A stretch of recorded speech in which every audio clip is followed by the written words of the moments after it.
ప్రజల్ని నయవంచన చేసిన కూటమి ప్రభుత్వం అధికారంలోకి రాగానే తల్లికి వందనం, ఉచిత బస్సు, రైతు భరోసా అమలు కాని హామీలు ఇచ్చి చివరికి ఆంధ్ర రాష్ట్ర ప్రజలను వెన్నుపోటు పొడిచిన సందర్భంగా జూన్ 4న వెన్నుపోటు దినోత్సవ కార్యక్రమం నిర్వహించడం జరుగుతుందని దుర్గారావు మందపాటి అన్నారు. ఏడాది కాలంలో ఏ హామీలు అమలు చేశారని ప్రజలు సంక్రాంతి, దీపావళి సంబరాలు చేసుకోవాలి. పాలసీల గురించి మాట్లాడితే సమాధానం చెప్పే ధైర్యం లేకే రాజకీయ సన్యాసం అంటూ వ్యాఖ్యల. రాజకీయ సన్యాసం గురించి మాట్లాడే ముందు మా నాయకుడు విసిన సవాల్ను స్వీకరించే ధైర్యం ఉన్నప్పుడే మాట్లాడండి అని అన్నారు. దాని మీద నోరు మెదపలేదు, ఎందుకు దాన్ని మీరు కేసు పట్టించుకోలేదు అని అడిగాము. అది తప్ప దాని మీద మాట్లాడతా 2019లో పవన్ కళ్యాణ్ గారు అంటే మీరు ఇష్టమని చెప్పారు, పార్టీలో చేరారు, ఓడిపోయారు. గెలుపోవటంలో సహజం. 2019లో పోటీ చేసిన తర్వాత, ఓడిపోయిన తర్వాత మీ పవన్ కళ్యాణ్ గారు ఓడిపోయిన కానీ పోటీ చేసిన అభ్యర్థులు కానీ పిలిపించి మాట్లాడా?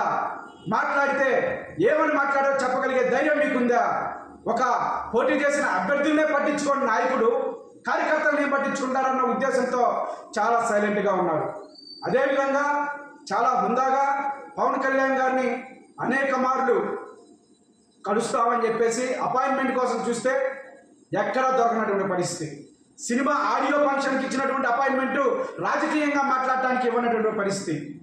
ఆ సినిమా ఆడియో ఫంక్షన్లో అపాయింట్మెంట్ ఇచ్చినప్పుడు ఫలానా నియోజకవర్గం నుండి మేము పోటీ చేశాం అని చెప్పగానే అది పశ్చిమ గోదావరి జిల్లాలో ఉందా అని అడిగినటువంటి నాయకుడు మీ పవన్ కళ్యాణ్ గారు.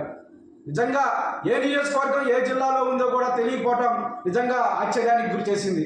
ఆ రోజునే డిసైడ్ అయ్యారు, నిజంగా మన భవిష్యత్తు ఇందులో లేదని నిర్ణయించుకున్న తర్వాతనే గమ్మున ఉండి పక్కకు వచ్చారు. తప్పితే ఈ రోజున ఇంకా కొంతమంది మాట్లాడుతూ ఉంటారు కండవలు మారుస్తున్నారు అని. మేము ప్రజల్ని మోసం చేయలేదు.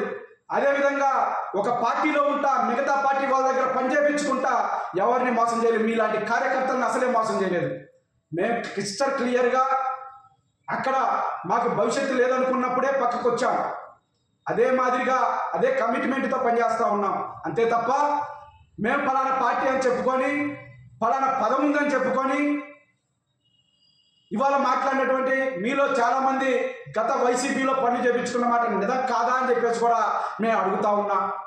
మేము క్లియర్గా చెప్తా ఉన్నాం, కుల మతాలకి ఆ రోజున సిద్ధాంతాలు, మీ జనసేన పార్టీ సిద్ధాంతాలు నచ్చి పార్టీలోకి వచ్చిన మాట వాస్తవం.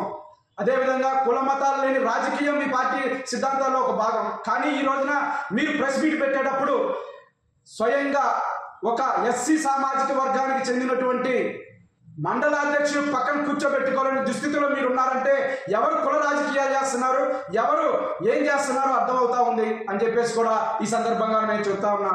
అదేవిధంగా కొందరు మాట్లాడతా మేము చరిత్రలో బయట పెడతాం, ఎవరి చరిత్ర ఏందో బయట పెడతామని చెప్పేసి మాట్లాడుతూ ఉన్నారు. నిజంగా చరిత్రలు బయట పెట్టే పరిస్థితి వస్తే అందరి చరిత్రలు మా దగ్గర కూడా ఉన్నాయి. ఖచ్చితంగా మేము కూడా బయట పెట్టడానికి సిద్ధంగానే ఉన్నామని చెప్పేసి ఈ సందర్భంగా తెలియజేసుకుంటా ఉన్నాం. మీరు పాలసీల మీద మాట్లాడినప్పుడు మా మీద బురద చల్లే ప్రయత్నం కాకుండా వేరే వాళ్ళదే మన్ననలు పొందాలని మా మీద ఏదో ప్రెస్ మీట్లు పెట్టే భాగంలో కాకుండా మీరు మీ కార్యకర్తలకి న్యాయం చేసే విధంగా మీరు కూడా పోరాడాలని చెప్పేసి కూడా నేను తెలియజేసుకుంటూ, మేము ఎప్పటికీ మా జగన్మోహన్ రెడ్డి గారు చెప్పినట్టు విధంగా మేము ఎప్పటికీ ప్రజాపక్షమే, ప్రజల కోసమే పోరాడతామని చెప్పేసి కూడా ఈ సందర్భంగా తెలియజేసుకుంటూ సెలవు తీసుకుంటున్నాను.